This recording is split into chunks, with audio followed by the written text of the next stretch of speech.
For some reason, humans really like to play God, or at least I and a few thousand other people do. It could be from our hubris, or maybe the fact that as humans today we have so little comparable control over our lives as a whole that we want to compensate by feeling superior to something in such a way that we control major aspects of their life and culture, just like real-world billionaires.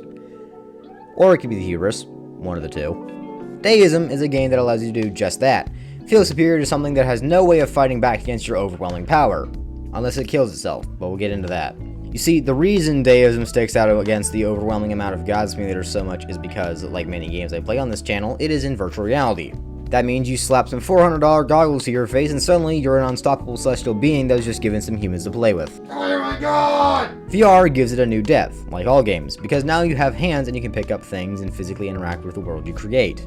You have a menu of miracles that, when you start, only has a forest on it, and you can physically grab that and throw it at some of the empty spaces, expanding your world.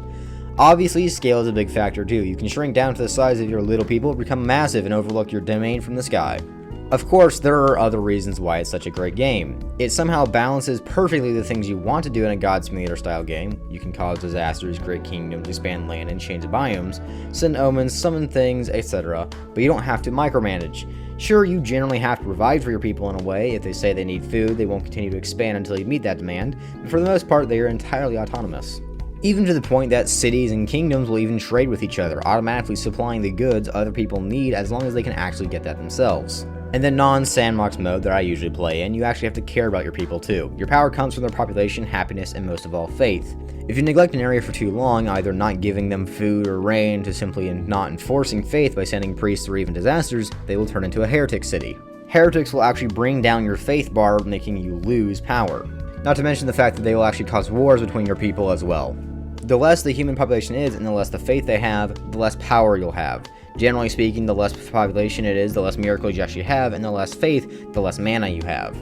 Miracles are the abilities you have available to you. For instance, to create forests, that's an ability or a miracle. Mana is sort of the currency that you exchange to be able to use it. For instance, a forest miracle costs 10 mana, and your people, in their faith, will recharge your mana up to 1,000 depending on how many there actually are. So if you smite everyone ever right away, you won't have any power at all, and you won't be able to gain power or mana to keep what you're doing. I haven't ever gotten too far in the game, but I believe the point where it gets really interesting is when it gets kind of too big to control, and heretics start taking over, and fire and disease spreads. The heretics try to fight those who believe, and you have to help your people fight them off.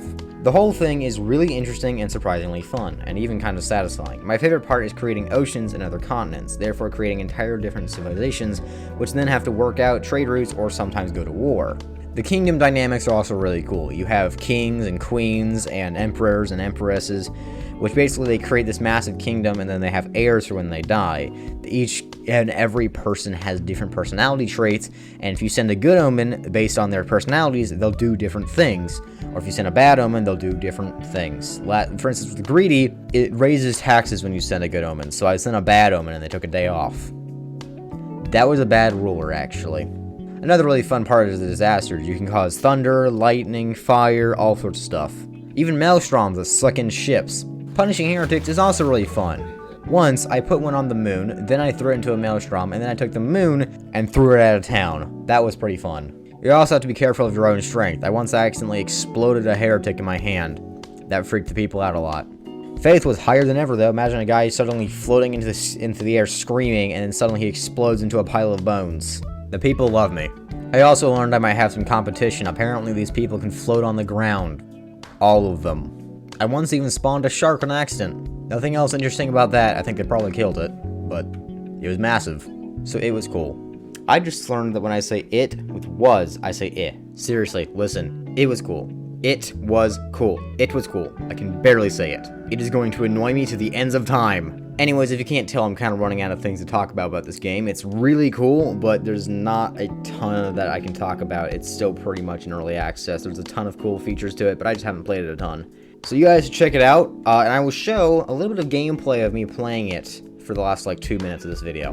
But in case you're not interested in that, I should probably wrap this up like it's the end of the video. So thank you, Internet Stranger, or Owen, I know you watch these, and I hope I see you in one of my upcoming videos, or one of the videos that's currently up on my channel now.